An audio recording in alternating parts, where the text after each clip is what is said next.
ओम शिव गोरक्ष गुरु गोरखनाथ मंदिर Ismailpur YouTube channel में आपका हार्दिक स्वागत है। आशा करता हूँ सभी स्वस्थ होंगे। आज मैं आपको इस वीडियो के माध्यम से आपको बताने वाला हूँ कि कैसे हमारी कुलदेवी के रहते हुए जो बाहर की नकारात्मक शक्तियाँ हैं वो हमारे घर में प्रवेश कर सकती है। अधिकतर लोगों के घरों में देखा गया है कि उनकी कुलदेवी का वास होते हुए भी नकारात्मक शक्ति उनके घर में घुस जाती है, जैसे भूत प्रेत जिन मसान या फिर किसी भी तांत्रिक के द्वारा हमारे घर में नकारात्मक शक्तियाँ भेज दी जाती है। जबकि हमारे घर में हमारी कुलदेवी की शक्ति जो है वो मौजूद होती है, उसका वास होता है। हमारे कुल देवता की शक्ति मौजूद होती है, हमारे पितृदेव हमारे घर में होते हैं। उसके बाद भी बाहर की जो नकारात्मक शक्तियां हैं वो हमारे घर में प्रवेश कैसे कर जाती है। ये जो सवाल है कि ये बहुत सारे लोगों का मेरे पास आया है कि हमारे घर में पितृ हमने विराजमान कर रखे हैं, हमारे कुल देवता हमारे साथ है, हमारी कुलदेवी हमारे साथ है, परंतु फिर भी हमारे घर में नकारात्मक शक्तियाँ क्यों हैं। और हालांकि ये भी देखा गया है कि किसी किसी घर में तो ये भी देखा गया है कि किसी परिवार के सदस्य में एक सदस्य में उसमें देवी है या फिर किसी देवता का अंश खेलता है, बाकी जो उसी परिवार का जो एक अलग सदस्य है उसके अंदर नकारात्मक शक्तियाँ खेलती है। तो आज इस वीडियो में मैं आपको ये सारी चीज़ें आपको क्लियर करने वाला हूँ। वीडियो आपके लिए बहुत ही ज़्यादा महत्वपूर्ण होने वाली है, तो वीडियो को अंत तक देखना, एक एक चीज़ आपको बारीकी समझ में आएगी। और वीडियो शुरू करने से पहले आपको बता दूं, अगर आप पहली बार हमारे इस चैनल पर हैं तो इस चैनल को सब्सक्राइब कर दें, बेल आइकन के बटन को दबा दें ताकि आने वाले वीडियो आपको सबसे पहले प्राप्त हो। हम इस चैनल पर भक्ति और भक्ताई से संबंधित आपको ज्ञान आपको देते रहेंगे, जिसके द्वारा आप अपनी और अपने परिवार की रक्षा स्वयं कर सकते हैं। या फिर आप भक्ति और भक्ताई मार्ग में आगे बढ़ना चाहते हैं तो आप हमारे चैनल को सब्सक्राइब कर सकते हैं। आपको इस चैनल पर आपको भक्ति और भक्ताई से संबंधित पूरा ज्ञान प्राप्त होगा। बाकी आपको मुझसे जुड़ना है तो आप यूट्यूब चैनल पर हमने अपने नंबर भी डाले हुए हैं, उस नंबर पर आप अपने व्हाट्सअप करके अपने नाम के साथ और हमसे बात कर सकते हैं। तो आइए जानते हैं कि कुल देवी कुल देवता हमारे घर में विराजमान होते हैं तब भी नकारात्मक शक्तियों का वास हमारे घर में क्यों हो जाता है। तो सबसे पहले मैं आपको बता दूं कि कुल की देवी कौन होती है। कुल की देवी देवता वो होते हैं जिनको हमारे दादा परदादा, हमारे पिताजी और हम पूजते हुए आ रहे हैं और हमारे बच्चे भी आगे पूज रहे हैं। यानी कि जो देवता हमारी पिछली पीढ़ियों से चलता हुआ आ रहा है, जिसका हम भोग प्रसाद देते हैं, उनको पूजते हैं, वो हमारे कुल के देवी देवता बन जाते हैं। अब क्या होता है कि बहुत सारे लोग मैंने देखा है कि वो प्रॉपर अपने कुल देवी देवता के स्थान पर भी जाते हैं, उनका नित्य नियम से उनका भोग प्रसाद भी लगाते हैं। और इवन ये भी होता है कि उनके परिवार में किसी सदस्य पर उस देवी देवता की सवारी भी आती है, परंतु फिर भी नकारात्मक शक्ति क्यों एंट्री कर जाती है घर के अंदर। असल में होता क्या है कि जैसे कुछ लोग क्या करते हैं कि अपनी रक्षा और अपने परिवार की रक्षा करने के लिए किसी भगत या तांत्रिक के जरिए वो उनसे कुछ शक्ति प्राप्त कर लेते हैं, उनसे दूत प्राप्त कर लेते हैं। जैसे आजकल देखा गया है कि जैसे बहुत सारे लोगों ने ये किया भी हुआ है कि बालाजी के दूत प्राप्त कर रखे हैं। उनके बालाजी दरबार जाने के बाद वहाँ पर किसी भगत के माध्यम से उनके शरीर पर बालाजी के दूत खिलवाए जाते हैं और उनसे वचन लेकर उनके साथ कर दिया जाता है कि वो उनकी और उनके परिवार की रक्षा करेंगे। वो दूत इसलिए दिए जाते हैं ताकि आपके घर परिवार की रक्षा हो सके, आपकी रक्षा हो सके, आपको हर प्रकार की नकारात्मक शक्तियों से वो बचा कर रखें। लेकिन इसके बाद भी कुछ नकारात्मक शक्तियाँ ऐसी होती है वो घर के अंदर प्रवेश कर जाती है। अब ऐसा क्यों होता है? ऐसा होने की वजह यह होती है कि देखो भाई, समझने वाली बात है, मैं आपको जो बताने जा रहा हूँ उसको ध्यान से सुने। इसमें क्या होता है कि जब किसी परिवार पर कोई तंत्र क्रिया चलती है और बार बार चलती है तो उस परिवार का सदस्य किसी भगत के साथ किसी शक्तिपीठ में जाकर या किसी बड़े बाबा के किसी स्थान पर जाकर वो क्या करते हैं कि उस भगत के द्वारा शक्ति वहाँ से प्राप्त करते हैं। भगत क्या करते हैं कि आपके द्वारा उस देवी देवता का भोग वहाँ पे दिलाते हैं, उस पवित्र उनके जो जो मेन स्थान है उनका। जैसे माता कालका का दरबार है दिल्ली में, माता ज्वाला जी है, माता बगलामुखी है, माता कामाख्या है, या फिर गुरु गोरखनाथ जी महाराज के गोरक्ष धाम गोरखटीला है, ददरेवा है, बालाजी है। तो अन्य बहुत सारे ऐसे स्थान हैं जहाँ पर शक्तियाँ प्राप्त कराई जाती है किसी भगत, ओझा या तांत्रिक के माध्यम से, और उस व्यक्ति के साथ वो शक्ति लगा दी जाती है वचनों के माध्यम से कि वो उसकी और उसके परिवार की हमेशा रक्षा करेगी। अब वो शक्ति उस व्यक्ति के शरीर पर भी आती है, सबकी रक्षा भी करती है, पूछा भी देती है, शरीर पर भी खेलती है, सारे काम वो करती है। जो जो एक शक्ति के माध्यम से किया जाता है वो सब कुछ वो करती है।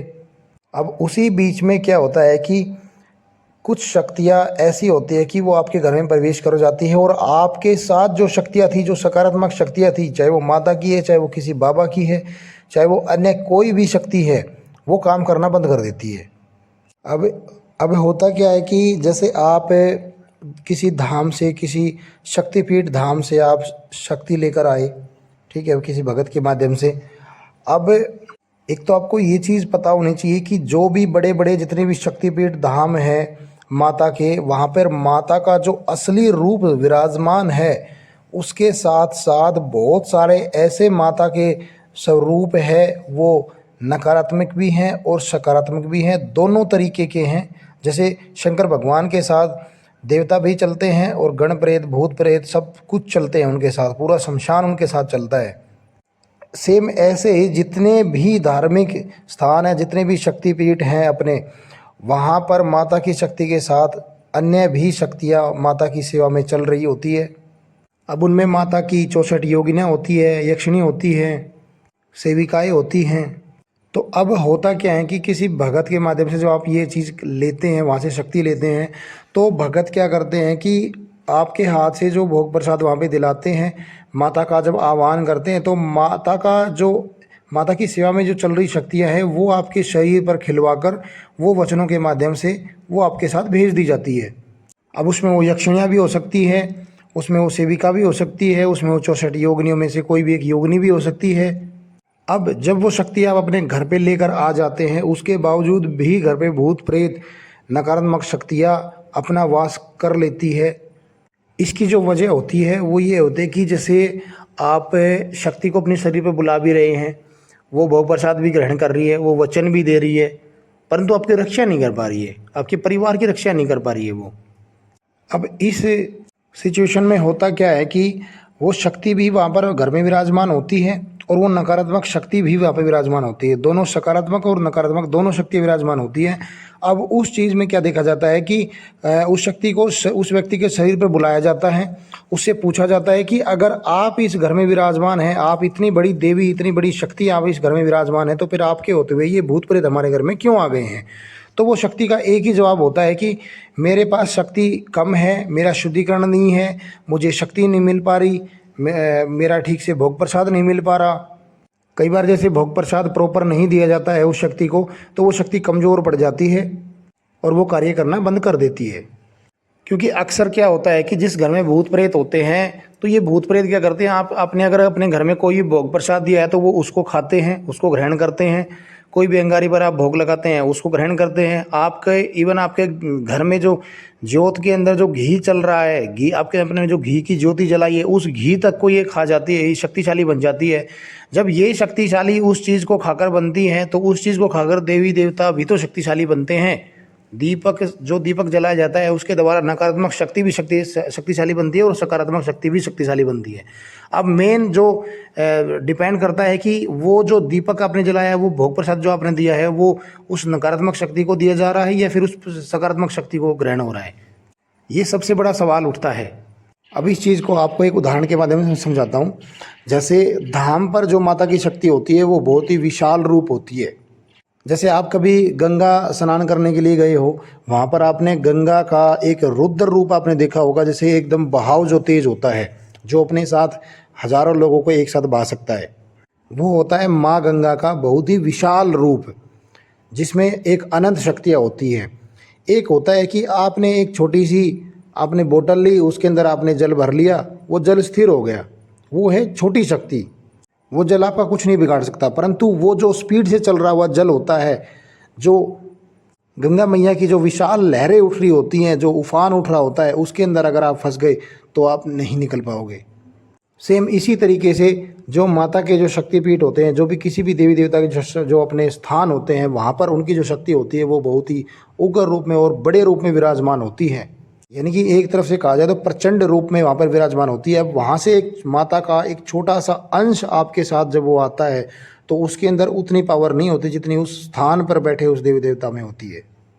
होता क्या है कि जब आप इस शक्ति को प्रॉपर भोग प्रसाद नहीं देते हैं, उसकी पूजा पाठ नहीं करते हैं, उसके धाम पर जाकर वहाँ पर आप उसकी साधना नहीं करके आते हैं, तो वो शक्ति अपने आप कमज़ोर पड़ जाती है। क्योंकि उस शक्ति को आपको रेगुलर, आपको नियमित प्रतिदिन आपको उसको पूजना होता है, उसका भोग प्रसाद लगाना होता है, तभी वो एक शक्ति एक प्रचंड रूप में, एक विशाल रूप में आपके साथ चलेगी। अन्यथा वो आपके घर में भी रहेगी, परंतु बहुत सारे भूत प्रेत आपके घर में विराजमान हो सकते हैं। तो अब आप खुद डिसाइड करेंगे कि आपको उस देवी देवता की शक्ति को एक विशाल रूप देकर अपने साथ अपने घर में रखना है, या फिर आपको जो देवी देवता के विपक्ष में जो भूत प्रेत होते हैं उनको आप अपने घर में स्थान देंगे। तो ये चीज़ आपके ऊपर निर्भर करती है। अगर आप प्रॉपर ढंग से उस देवी देवता का भोग प्रसाद देते हैं, उसको नियमित भजते हैं, उसकी नियमित उनकी बैक टू बैक उनकी साधना करते हैं समय समय पर, आप उस देवी देवता को इतना ज़्यादा शक्तिशाली बना सकते हैं कि जो उसका प्रॉपर जो स्थान होता है, शक्तिपीठ जो स्थान होता है, वहाँ पर जो शक्ति होती है, वहाँ जो तरंगे होती है, वहाँ जो ऊर्जा होती है, वो उस शक्ति के अंदर भी विराजमान हो सकती है। और यही सब कारण होता है कि वो शक्ति आपके घर में बिना भोग प्रसाद के, बिना वो नियमित पूजा पाठ के, वो शक्ति आपके घर में हो जाती है कमज़ोर। अब कमज़ोर होने के बाद आपके घर में क्या करते हैं, भूत प्रेत आपके घर में आने शुरू हो जाते हैं। ये नकारात्मक शक्तियाँ क्या करती हैं, जब इनको ये लगता है कि घर में जो रह रही जो भी शक्ति है वो कमज़ोर पड़ चुकी है, तो ये आपके साथ आपके घर में घुसती हैं और उस शक्ति को पीछे कर देती है। ऐसा नहीं है कि वो शक्ति अपना कार्य नहीं करती, वो शक्ति अपना पूरा जोर लगाती है, परंतु उसके अंदर वो ऊर्जा नहीं हो पाती जो उस ऊर्जा के कारण वो शक्ति नहीं होती कि वो उनको पीछे हटा सके। तो इसलिए हम बार बार कहते हैं कि अपने जो कुल के पितृ हैं, अपने जो कुल के देवी देवता हैं, अपने इष्ट देव हैं, उनको आप प्रॉपर नियमित रूप से आप उनको पूजें, ताकि उनकी शक्ति आपके ऊपर बहुत ज़्यादा बनी रहे। काफ़ी तगड़ी पावर इन देवी देवताओं के अंदर होती है, जिसे आप भूल जाते हैं और आप अन्य किसी देवी देवता के नाम का स्मरण करने लगते हैं कि वो देवी देवता मुझे बचाएगा, जबकि आपके आगे अड़ने वाले जो देवी देवता होते हैं वो आपके खुद आपके घर के आपके कुल के होते हैं। तो ये थी वो जानकारी कि जिसमें मैंने आपको बताया कि अगर आपके घर में देवी देवता भी होते हैं विराजमान, तो उसमें नकारात्मक शक्ति कैसे वास कर जाती है, कैसे आपको परेशान कर सकती है। तो मैं आशा करता हूँ दी हुई जानकारी से आप पूर्णतः संतुष्ट होंगे, और अगर वीडियो अच्छी लगी है, जानकारी अच्छी लगी है, तो और भी लोगों तक शेयर करें ताकि आपको उसका पुण्य प्राप्त हो सके। क्या पता आपके द्वारा किसका क्या भला हो जाए। तो वीडियो को लाइक करें, कमेंट करें, शेयर करें। हम जल्द ही मिलते हैं एक नई जानकारी के साथ।